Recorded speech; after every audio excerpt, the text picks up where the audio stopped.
नमस्कार साथियों, प्रियंका जी की इस विशेष पत्रकार वार्ता में आप सबका स्वागत है। विलंब के लिए हम थोड़ी सी क्षमा चाहेंगे।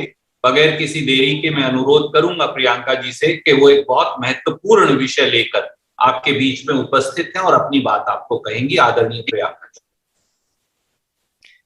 नमस्कार। आज कांग्रेस पार्टी उत्तर प्रदेश के विधानसभा चुनाव के लिए अपनी पहली सूची जारी करने जा रही है।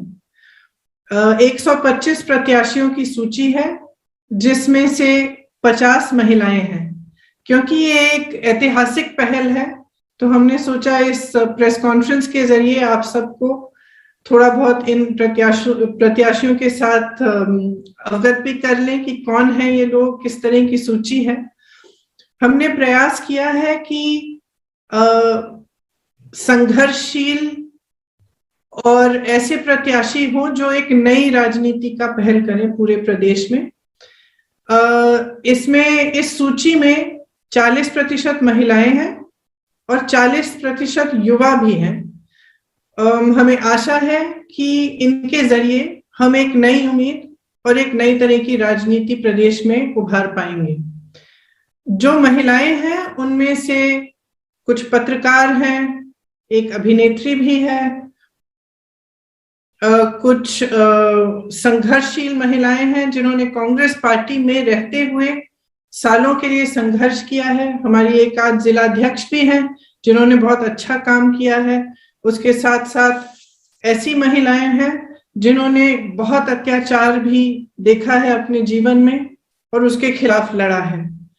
कुछ समाज सेविकाएं भी हैं जो अपने विधानसभा से लड़ना चाह रही थी, तो उनको भी हमने समर्थन दिया है और आगे बढ़ा है। मैं इस सूची को, जो 50 महिलाएं हैं, 2 मिनट में मैं उनकी सूची पढ़ के आपको सुनाना भी चाहती हूँ। नंबर 18 नगीना में श्रीमती हेनरीटा राजीव सिंह। नंबर 21 नेहटौर में श्रीमती मीनाक्षी सिंह। नंबर 33 संभल में श्रीमती निदा अहमद। नंबर 45 हस्तिनापुर में श्रीमती अर्चना गौतम। 46 किठौर में श्रीमती बबीता गुर्जर। 60 गढ़मुक्तेश्वर में श्रीमती आभा चौधरी। 61 नोएडा में श्रीमती पंखुरी पाठक। 86 इतमादपुर में श्रीमती शिवानी सिंह बघेल। 94 में श्रीमती मनोज दीक्षित। 95 टुंडला में श्रीमती योगेश दिवाकर। 98 शिकोहाबाद में श्रीमती शशि शर्मा। 99 सिरसागंज में श्रीमती प्रतिमा पाल। एटा 104 में श्रीमती गुंजन मिश्रा। मैनपुरी 107 में श्रीमती विनीता साखिया। करहल 110 में श्रीमती ज्ञानवती देवी। बिसौली 112 में श्रीमती प्रज्ञा यशोधा। बदायूं 115 में श्रीमती रजनी सिंह। बहेरी 118 में श्रीमती संतोष भारती। बरेली कैंट में 125 में श्रीमती सुप्रिया एरन। जलालाबाद 132 में श्रीमती गुरमीत कौर। पोवाया 134 में श्रीमती अनुज कुमारी। शाहजहांपुर 135 में श्रीमती पूनम पांडे। मोहम्मदी 144 में श्रीमती रितु सिंह। सीतापुर 146 में श्रीमती शमीना शफीक। बांगरगांव 162 में श्रीमती आरती बाजपेयी। मोहन 164 में श्रीमती मधु रावत। उन्नाव 165 में श्रीमती आशा सिंह। लखनऊ सेंट्रल 174 में श्रीमती सदफ जफर। मोहनलालगंज 176 में श्रीमती ममता चौधरी। कादीपुर 191 में श्रीमती निखिलेश सरोज। फरुखाबाद 194 में श्रीमती लुइस खुर्शीद। औरैया 204 में श्रीमती सरिता दोहरे। बिल्हौर 209 में श्रीमती उषा रानी कोरी। कालपी 220 में श्रीमती उमाकांति। ओरई 221 में श्रीमती उर्मिला सोनकर खाबरी। मानिकपुर 237 में श्रीमती रंजना बरातीलाल पांडे। रामपुर खास 244 में श्रीमती आराधना मिश्रा मोना जी। बाबागंज 245 में श्रीमती बीना रानी। फाफामऊ 254 में श्रीमती दुर्गेश पांडे, इलाहाबाद साउथ 263 में श्रीमती अल्पना निषाद, 264 में श्रीमती मंजू संत, दरियाबाद 270 में श्रीमती चित्रा वर्मा, हैदरगढ़ 272 में श्रीमती निर्मला चौधरी, गोंडा 296 में श्रीमती रमा कश्यप, डुमरियागंज 306 में श्रीमती कांति पांडे, हरैया 307 में श्रीमती लबोनी सिंह, खजनी 325 में श्रीमती रजनी देवी, रामपुर खरकना में श्रीमती शहला अरहारी 339, सागरी 345 में श्रीमती राणा खातून और मेहनगर 352 में श्रीमती निर्मला भारती। ये हमारी 50 महिलाएं हैं और मुझे बहुत खुशी और बहुत गर्व है कि ये सारी महिलाएं संघर्षशील हैं। कुछ आपने आप तो पहचानते भी होंगे, जैसे आराधना जी जो हमारी सीएलपी लीडर हैं, लुइस खुर्शीद जी जो कई बार चुनाव लड़ चुकी हैं। ऐसी महिलाएं हैं जो काफी बार चुनाव भी लड़ चुकी हैं और ऐसी भी हैं जो पहली बार अपने संघर्ष के लिए, अपनी विचारधारा के लिए चुनाव लड़ रही हैं। इसमें खास तौर से मैं आपको बताना चाहती हूँ कि हमारी उन्नाव की जो प्रत्याशी हैं, जो उन्नाव का बहुत बड़ा रेप का केस हुआ था, उनकी माता जी हैं आशा सिंह जी, वो चुनाव लड़ना चाहती हैं और हमने उनको मौका दिया है कि अपने संघर्ष को वो जारी रखें और जिस सत्ता के जरिए उनको दबाया गया, उनके परिवार के साथ तरह तरह के अत्याचार किए गए, उनके पति की हत्या की गई, उनके देवर जी आज भी जेल में हैं, उनकी बेटी का बलात्कार किया गया, उसके बाद एक्सीडेंट कराया गया, वही सत्ता अपने हाथों में लें और खुद के लिए अपनी लड़ाई लड़ें। इसी तरह से सोनभद्र में जो आदिवासियों के साथ हुआ था, एक नरसिंहार आपको याद होगा कि हुआ था, जिसमें 13 आदिवासियों की मौत हुई थी। उस समय एक लड़का, आदिवासी लड़का था रामराज गोंड, जिन्होंने उनकी आवाज उठाई, उनके लिए संघर्ष किया। आज रामराज गोंड हमारे जिला अध्यक्ष हैं, पिछले 2 सालों से हमारे जिला अध्यक्ष रहे हैं। उन्होंने राजनीति करनी शुरू की और आज वह सोनभद्र में उम्भा से वह खड़े होंगे और इस संघर्ष को जारी रखेंगे। इसी तरह से आपको मालूम होगा कि आशा बहनों ने कोविड के समय कितनी बड़ी इस देश की सेवा की, कि अपने जीवन को ध्यान में न रखते हुए घर घर गई, सेवा की, जिसको कोरोना था दवाइयां पहुंचाई और उनका मानदेय कभी बढ़ाया नहीं गया। उस मानदेय को बढ़ाने के लिए एक संघर्ष किया गया था। इसमें पूनम पांडे जी आशा बहू हैं, वह उन्होंने संघर्ष को मजबूती से उठाया। हाल ही में आपने देखा होगा एक वीडियो में उनको खूब पीटा गया, पुलिस ने उनको पकड़ा, प्रशासन ने उनको मारा पीटा, बस में घसीट के ले गए, उनके ऊपर बैठ के उनका गला दबाया कि तुमने हिम्मत कैसे की ये सवाल उठाने के लिए। तो पूनम पांडे जी भी शाहजहांपुर से चुनाव लड़ रही हैं। सदफ जाफर के बारे में आप सबने सुना होगा।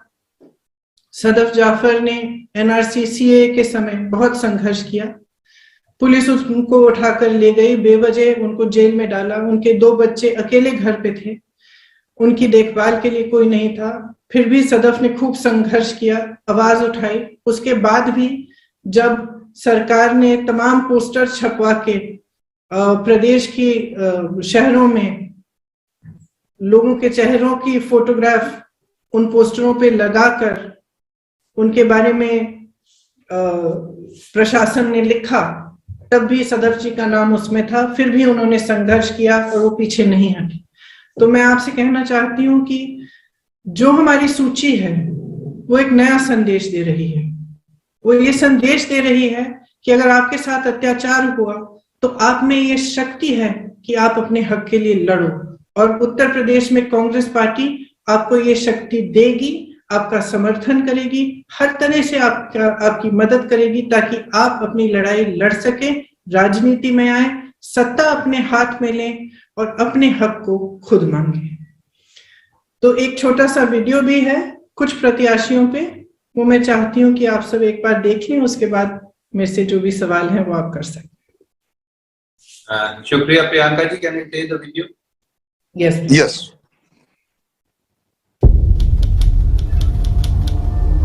हम माखी के रहने वाले हैं, उन्नाव जिला के। हम रेप पीड़िता की मां हूँ। और मेरे पति के साथ मारकूट किया था सर। हम घर से खींचते हुए मारते हुए ले गए सर। ये अपने नीम के पेड़ में बांध करके उनके बहुत तरह से मारा सर। अरे अपने पापा का मुंह तो देखते, हमारे पापा तो चले गए। ये नौकरी का झांसा देके सर, तो लड़की को मेरे फिर बाद के किडनैप करा लिया सर।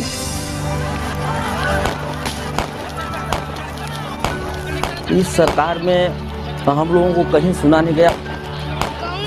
17 जुलाई 2019 को वहाँ पे दिन में एक जगह जुटते हैं और जुटते ही कोई बात विचार नहीं हो पाता। इसके बावजूद तुरंत गोली मारना शुरू करते हैं।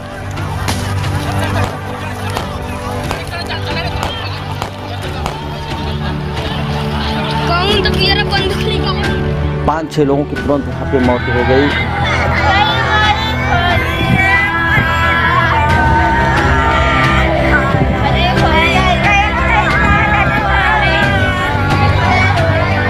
उसके हमको भी लगा था यहाँ पर, तो हम तो बच गए। जैसे ही मैंने ये चीज़ कही है कि लिखित में मुझे ऑर्डर दिया जाए, तो वो तुरंत ही मेरे ऊपर से मारपीट होने, लात जूते घूंसे इतनी बर्बरता हुई है। उसके बाद बस में ले जा कर के मुझे इस तरीके से पीटा है जैसे जानवरों के साथ भी कोई सलूक नहीं करता है।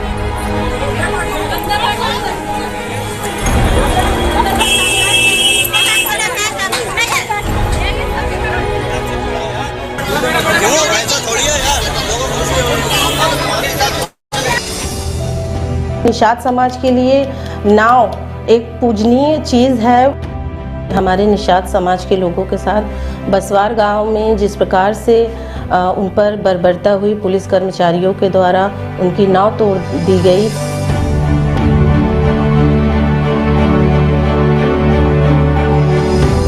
महिलाओं ने बताया कि जिस प्रकार से पुलिस ने उनको बर्बरता से मारा है, उनको पीटा, उनकी नावें तोड़ दी, जला दी।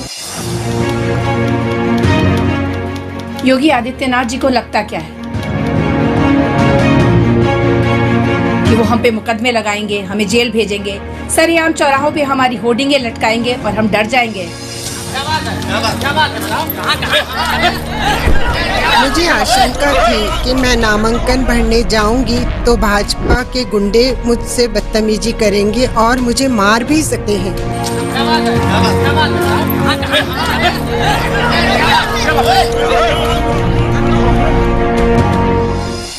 चार तिरही परी हैं सर। मेरे घर में छोटे छोटे बच्चे हैं। अब मेरी देवरानी भी ख़त्म हो गई, एक्सीडेंट करा के सेंगर ने ख़त्म करा दिया सर। हम बहुत सर मुसीबत झेल रहे हैं। इतनी मुसीबत सर कोई नहीं झेलेगा जितनी मुसीबत झेल रहे हैं सर। समझ में नहीं आता मैं क्या करूं।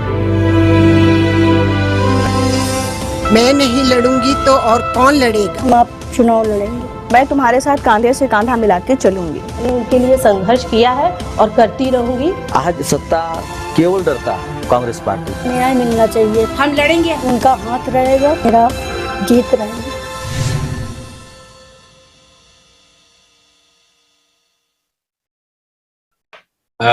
शुक्रिया साथियों, शुक्रिया प्रियंका जी। एक नई आवाज, एक नए रास्ते, राजनीति में एक बिल्कुल नई शुरुआत, उन सब की आवाज बनना जिनकी आवाज कोई नहीं और उनको आवाज देना। आपने ऑलरेडी अपने सवाल के लिए अलग अलग साथियों ने हाथ खड़े किए हैं। मैं एक एक करके वो सवाल लूंगा। पहले पीटीआई से Sanjeev Chopra ji. Thank you Randeep ji. Hello. Yes, Sanjeev, please go ahead. Can you spotlight him, please? Put the spotlight on Priyanka ji. Then she will take her question. Yeah. नमस्कार प्रियंका जी। आपने 125 प्रत्याशियों की आज लिस्ट जारी करी जिसमें 40% महिलाएं हैं। मैं जानना चाहता हूँ, इसमें काफी महिलाएं जो हैं जिन्होंने संघर्ष किया है। तो मैं जानना चाहता हूँ कि मतलब इनको जो बाकी काफी तो है प्रोमिनेंट, लेकिन 160 आपने करनी है टोटल, 400 160 से ज्यादा जी। तो क्या इनकी जीतने की क्षमता को देखते हुए ये इनको मतलब कॉन्टेस्ट में लाए हैं या प्रतिज्ञा पूरी करने के चक्कर में? और एक और बात पूछना चाहता हूं that the poll contest in the UP, in Uttar Pradesh is emerging as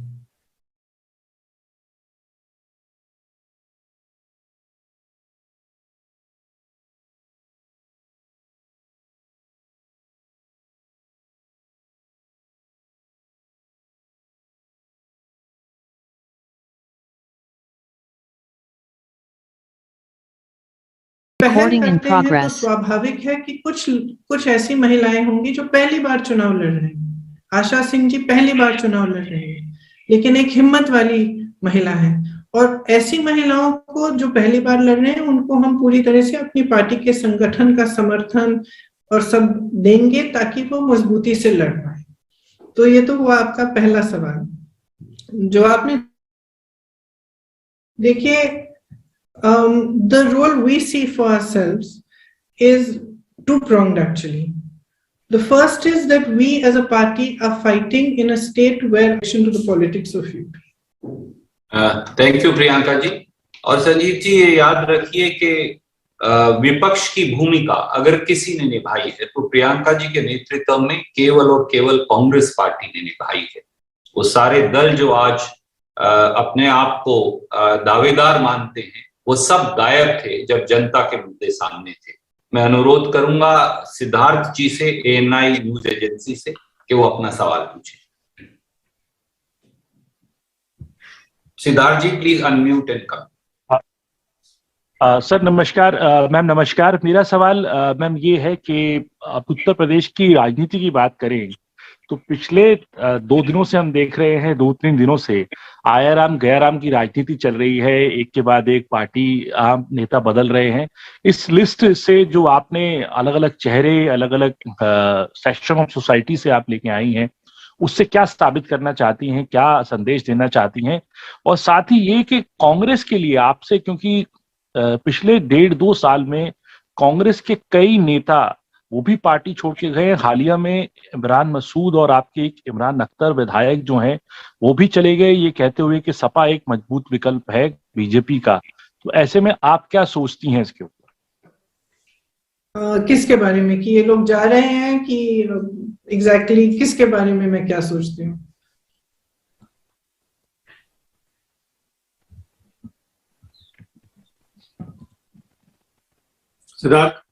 Siddharth, can you hear the question? I think. I'll just answer according to what I've understood the question is. देखिए, अपनी सूची से हम क्या संदेश देना चाहते हैं? हम ये संदेश देना चाहते हैं कि राजनीति का असली मकसद जो है सेवा है। राजनीति में जो लोग आते हैं उनका मकसद यही होना चाहिए। ये सही है कि काफी हद तक ये बदल चुका है, लेकिन हम एक बार फिर उसको बदलना चाहते हैं और एक नई राजनीति सामने लाना चाहते हैं। ये हमारा संदेश है। हमारी सूची में कुछ हमारे पार्टी के कार्यकर्ता ऐसे हैं जो बार बार चुनाव लड़े हैं, जो मजबूत कार्यकर्ता हैं, कुछ लोग हो सकता है बाहर से भी हैं, तो एक मिक्स्ड लिस्ट है। आपने आयाराम गयाराम की बात की, ये हर चुनाव में हमने देखा है, हर पार्टी में देखा है। कुछ लोग आते हैं, कुछ लोग जाते हैं, कुछ लोग घबरा जाते हैं कि हो सकता है कि उनको लगे कि हम यहाँ से नहीं जीतेंगे, वहां चले जाएंगे। ये बहुत होता है, हर चुनाव में होता है। मुझे नहीं लगता कि ये एक ऐसी चीज है जिससे किसी भी पार्टी को घबराना चाहिए। मैंने पहले भी कहा है कि जो हमारा संघर्ष है वो एक ऐसा संघर्ष अभी इन परिस्थितियों में है जबकि इसके लिए बहुत हिम्मत की जरूरत है। हाँ, जब हमारे साथी जाते हैं दुख होता है, प्रयास रहता है कि साथ रहें, लेकिन अगर वो ऐसा निर्णय करते हैं कि किसी और पार्टी से लड़ना चाहते हैं तो एक तरह से हमें लगता है कि जो हम संघर्ष कर रहे हैं उससे वो पीछे हट गए, क्योंकि हमारा संघर्ष एक बहुत ही बड़ा संघर्ष है, एक विचारधारा का संघर्ष है और इसमें हमें मजबूती की जरूरत है, साहस की जरूरत है। Thank you ma'am. I will go to Aaj Tak Supriya Bhardwaj ji from Aaj Tak. Please ask your question. हाँ, good morning, ma'am. The question is in connection with the Uttar Pradesh candidates. आपने भी जो सबके नाम अनाउंस किए हैं, कितना डिफिकल्ट रहा प्रोसेस आपको कैंडिडेट्स को फाइनलाइज करने का, स्पेशली विमेन का, बिकॉज खबरें ये आ रही थी कि एक सीट के ऊपर 3-3, 4-4 जो थे लोग कैंडिडेट्स ने, स्पेशली विमेन ने जो है अपना आपको रिक्वेस्ट दिया था। तो ये प्रोसेस पूरा विमेन सिलेक्शन का कैसा डिफिकल्ट रहा, कितना रहा? एंड जब विनेबिलिटी की बात करते हैं तो संघर्ष आपने खुद ने कहा कि बहुत ज्यादा है, because you are up against the giants, अगर कहा जाए उत्तर प्रदेश के अंदर आज के टाइम पे, और जितने आपके कैंडिडेट्स हैं फर्स्ट टाइम लड़ रहे हैं। So how do you see कि आप आगे किस तरह इनके लिए कैंपेन प्लान करेंगे? एंड इसके साथ में एक सेकंड जो क्वेश्चन कैंपेन के से रिलेटेड है कि डिजिटल कैंपेन इस बारी कांग्रेस जो है वो किस तरह से उत्तर प्रदेश में आगे बढ़ाने जा रही है? व्हाट आर द मेन की elements in the digital campaign also? Okay, actually it wasn't as difficult as one might have thought it would be. We had a lot of applications from women in every constituency, and most of them were women who were actually already doing some social work or doing some good work in the area. So it wasn't very difficult per se to get the applications of women because they were very forthcoming, and a lot of women really have had the desire to fight but never really given the opportunity on an equal basis, because when I'm guessing that earlier if there were men and women, the natural choice was going to be for the man, whereas here we've upturned that a little bit. We are doing something new. Because we're doing something new, it's clear that a lot of these ladies will be fighting for the first time. They will need some hand-holding and some help. We are fully geared up for that. You asked about the social, sort of the new type of campaigning. It is actually going to be very interesting. We've thought about various different aspects of it. Now, seeing the COVID restrictions, for example, the door-to-door campaigning, which is allowed with 5 people. So we were thinking of in the next few days embarking on that very extensively. We already had quite an extensive door-to-door campaign. We'll be expanding that. We'll be doing Facebook Lives and a lot of social media interactions, like earlier we were doing our Ladki Hoon marathons. We'll be doing competitions online, and we will take that same energy online. I was doing women's town halls. We'll now be doing them on Facebook and Facebook Live and doing Google Hangouts and things. So I think actually it'll be quite interesting to see how this pans out. Thank you, ma'am. Let me go to ABP. Janinder ji from ABP, you have a question? Please come in. जैनिंद्र जी। जी प्रियंका जी नमस्ते। मेरे 2 सवाल है ma'am. एक सवाल तो ये है कि अभी फिलहाल यूपी की सियासत में हम देख रहे हैं कि 80 और 20 की बात हो रही है, 80%, 20% की बात हो रही है, अगड़ा पिछड़ा की बात हो रही है। और ऐसे में अगर हम आपका कैंपेन देखते हैं तो आप महिलाओं के सशक्तिकरण और बेरोजगारी और किसानों की स्थिति को सेंटर में लाने की कोशिश कर रही हैं। तो एक तो ये सवाल है कि आप इसको कैसे मुख्य एजेंडा बनाएंगी चुनाव का। और दूसरा सवाल मैम ये है कि अगर हम चुनावी वास्तविकता को देखें, तमाम सर्वे को देखें, तो सीधी लड़ाई जो है वो बीजेपी और सपा के बीच दिख रही है। जिस दिन चुनाव अनाउंस हुआ उस दिन रणदीप जी ने कहा कि यूपी में कांग्रेस के बिना सरकार नहीं बनेगी। कांग्रेस प्रभारी के तौर पर मैं आपसे पूछ रहा हूं कि क्या आपका लक्ष्य है यूपी चुनाव को लेकर के, क्या आप भी इसी लक्ष्य के साथ चुनाव में उतर रही हैं कि यूपी में अगली सरकार जो बने उसमें कांग्रेस की भूमिका हो, कांग्रेस के बिना कोई सरकार ना बने? Thank you. हमारा जरूर ये एक लक्ष्य है। हमारा लक्ष्य ये भी है कि हमारी पार्टी मजबूत बने। हमारा लक्ष्य ये भी है कि जो प्रत्याशी लड़े वो ज्यादातर जनता के मुद्दों पर लड़े। आपने कहा कि हम विकास की बात कर रहे हैं, महिलाओं की बात कर रहे हैं। हमारा प्रयास, और हमने अपने सभी नेताओं कार्यकर्ताओं से कहा है, हम एक नकारात्मक कैंपेन नहीं करेंगे। हम एक सकारात्मक प्रचार का पूरा कैंपेन करेंगे। हम चाहते हैं कि सकारात्मक बातें हों, भविष्य की बातें हों, विकास की बातें हों, महिला सशक्तिकरण की बात हो, जो अत्याचार है उनको रोकने की बात हो, दलितों को आगे बढ़ाने की बात हो। हम चाहते हैं कि पूरा जो उत्तर प्रदेश का समाज है उसको एक समान दृष्टि से देखकर उनको आगे बढ़ाया जाए। जो प्रदेश की समस्याएं हैं उनको हल किया जाए, ताकि प्रदेश आगे बढ़े। देखिए, आप 80 और 20% की बात करते हैं। रोजगार, जितने नौजवान यूपी में आज बेरोजगार हैं, उनका प्रतिशत क्यों नहीं गिना जा रहा है? क्या वो जरूरी नहीं है? क्या वो महत्वपूर्ण नहीं है? क्या चुनाव में उनके रोजगार की बात नहीं होनी चाहिए? जितने नौजवान तमाम परीक्षाएं दे चुके हैं लेकिन उनको नौकरी नहीं मिल रही है, कई ऐसे नौजवान हैं जो 2-2, 3-3 बार परीक्षाएं देते हैं, परीक्षा रद्द हो जाती है, पेपर लीक हो जाता है, वो कट ऑफ चेंज हो जाता है, उनके बारे में क्यों नहीं सोचा जा रहा है? जिन महिलाओं पर अत्याचार हो रहा है उनके बारे में क्यों नहीं सोचा जा रहा है?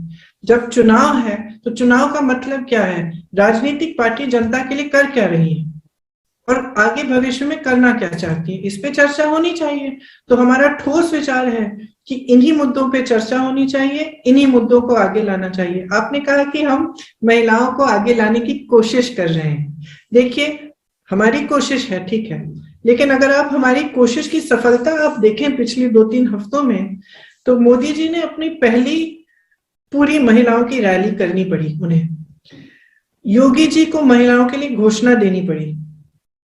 अखिलेश जी अपनी घोषणाएं दे रहे हैं महिलाओं के लिए, यहाँ तक कि आरएलडी ने भी घोषणा की है महिलाओं के लिए अलग, और मायावती जी भी हाल में ही एक बड़ी महिलाओं की रैली करने जा रही थी जब कोरोना की ये लहर आई। तो हम कोशिश नहीं कर रहे हैं, हम ला चुके हैं महिलाओं को सामने, डिस्कशन में ला चुके हैं। आज उत्तर प्रदेश के चुनाव में महिलाओं को कोई भी पार्टी नकार नहीं सकता।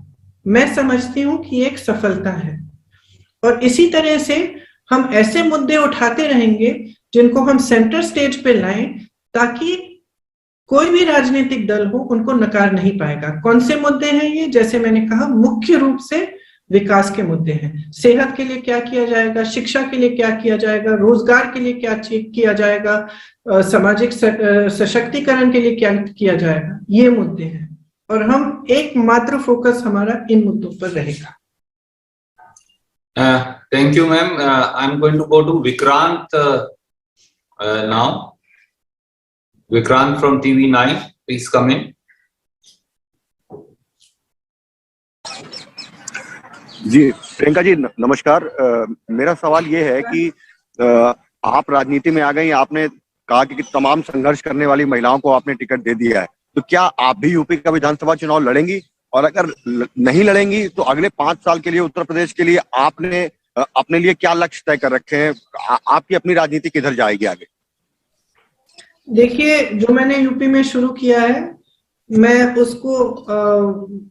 वो प्रयास जारी रखूंगी। इस चुनाव के बाद भी यूपी में ही रहूंगी और यूपी में ही मैं कार्य करती रहूंगी। बाकी अगर मेरी पार्टी मुझे कहे कि कहीं और भी चाहते हैं कि मैं अपनी थोड़ी सी भूमिका निभाऊं, वो भी मैं करूंगी, जैसे मैंने हमेशा किया है। तो मेरा प्रयास यही है कि मैं यूपी में जो अपनी पार्टी है उसको मजबूत करके आगे बढ़ाऊं, ताकि जो जनता के मुद्दे हैं उनको ही उठाते हुए एक नई राजनीति बने। Thank you, ma'am. May I just go to Sandeep? You don't fail to have 40% for women in these press conferences. Yes, we will make sure, ma'am. I'll try and do that actually, because there was another delegation of the election commission. So I'll very quickly try and wind up also. Sandeep ji from The Hindu. And we'll keep that in mind always now.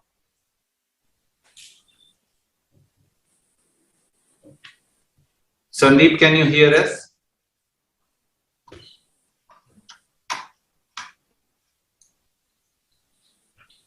I think he's not here.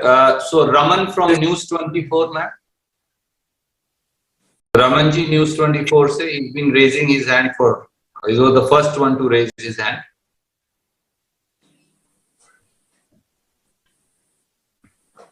Raman, can you hear us?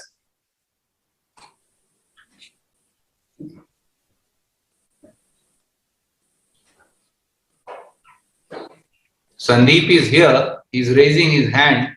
Can you please unmute Sandeep? He's here. Sandeep Fukan from The Hindu. Unmuted, but he's not speaking. No, he's not unmuted. Please unmute him. He's waiting to ask the question. Yes, Sandeep, you are unmuted now. Go ahead. Sandeep Hukan from The Hindu, go ahead, please. No, we cannot hear you. Connection issue. Okay. Do we have... you can just write his message and his question in the chat. Yes, we'll do that. Can we have Anjali Ojha from UNI? She has been waiting. Anjali, please go in. Please unmute, Anjali. Hi, ma'am. Ma'am, you just talked about the way the issues that are being raised in UP politics and how Congress is trying to bring it back to issues that matter. We've seen a lot happening in the elections. The Election Commission has also expressed concerns about free speech. And of course, the 80-20 comment that has come from the Uttar Pradesh Chief Minister.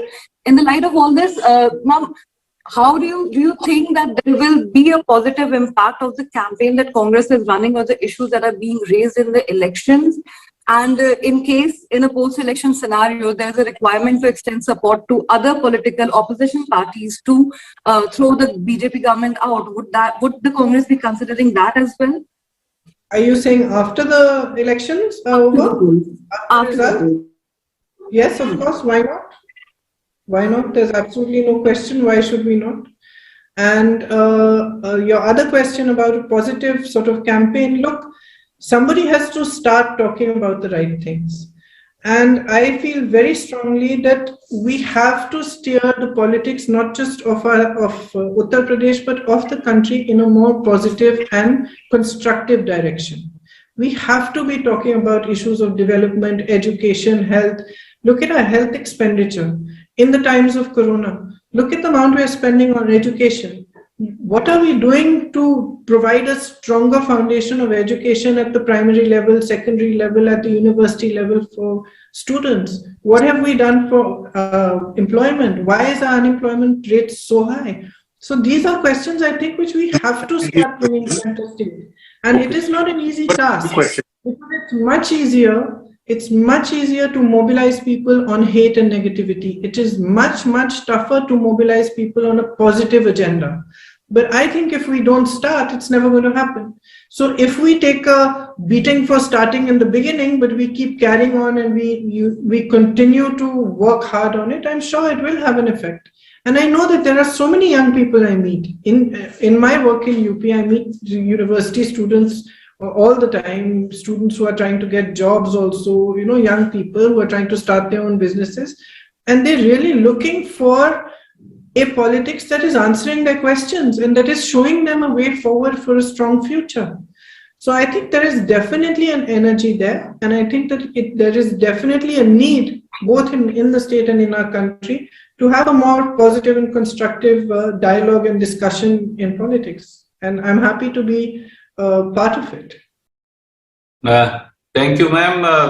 Sandeep has sent his question. If you permit me, I'll read it because he has some connection issue. His question is the Congress trying to build an entirely new constituency of women voters like Nitish Kumar did in Bihar? That's from The Hindu. The way I see it, we are just mobilizing women to stand up for themselves and ask for what is rightfully theirs and to participate in the political process with the energy and the strength and the capacity that they actually have.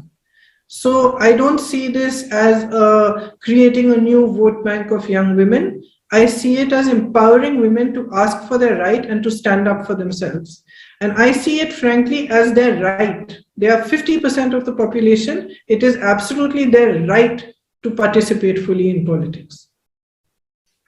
Well, ma'am, there are close to 60, 70 more friends who are waiting to ask questions, and I'm sure कि कभी और एक और मौका होगा जब लल्लू जी, मोना जी आपके साथ और सवालों का जवाब यूपी में सुप्रिया जी के साथ आप और दे पाएंगी।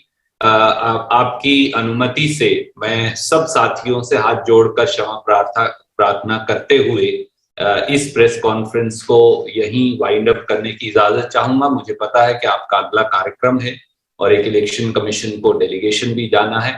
बहुत बहुत आपका प्रियंका जी शुक्रिया, लल्लू जी का, मोना जी का, और सब साथियों का और सब पत्रकार साथियों का बहुत बहुत शुक्रिया। नमस्कार। Thank you very much. Thank you. हमारे चैनल को सब्सक्राइब करें और वीडियो सबसे पहले अपने मोबाइल पर पाने के लिए बेल आइकन को दबाएं।